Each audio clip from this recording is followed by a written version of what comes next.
بالوں کی نشوونما کے لیے دار چینی کا استعمال کس طرح کیا جا سکتا ہے؟ جانیے وہ طریقہ جو دے آپ کو لمبے اور گھنے بال۔ دار چینی ایک خوشبودار جڑی بوٹی ہے جس کو کھانوں میں گرم مصالحے کے ساتھ استعمال کیا جاتا ہے۔ یہ صحت کے لیے جتنی فائدہ مند ہے، بالوں کی نشوونما اور مسائل کے لیے بھی بہت مفید ہے۔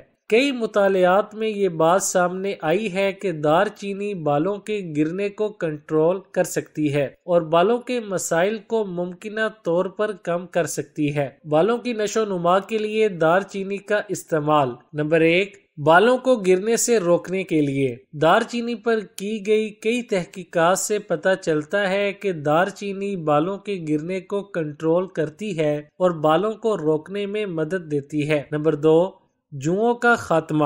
اگر دار چینی کے تیل کو شیمپو میں ملا کر استعمال کیا جائے اور اس سے بال دھوئے جائیں تو سر سے جوؤں اور لیکھوں کا خاتمہ ہوتا ہے۔ دار چینی کا تیل بنانے کا طریقہ۔ اجزاء: دار چینی 250 گرام، زیتون کا تیل 1 لیٹر۔ ترکیب: ایک پین میں زیتون کا تیل ڈالیں اور اس میں دار چینی پاؤڈر شامل کر کے اچھی طرح مکس کریں اور نارمل آنچ پر پکائیں۔ اسے جب دار چینی کی خوشبو پھیلنے لگے اور تیل گرم ہو جائے تو ہلکی آنچ یعنی دم پر 5 منٹ چھوڑ دیں۔ اس کے بعد چولہا بند کر دیں اور تیل ٹھنڈا ہونے دیں۔ اب جب یہ تیل ٹھنڈا ہو جائے تو اسے کسی بوتل میں بھر لیں اور اس کا بالوں میں استعمال کریں۔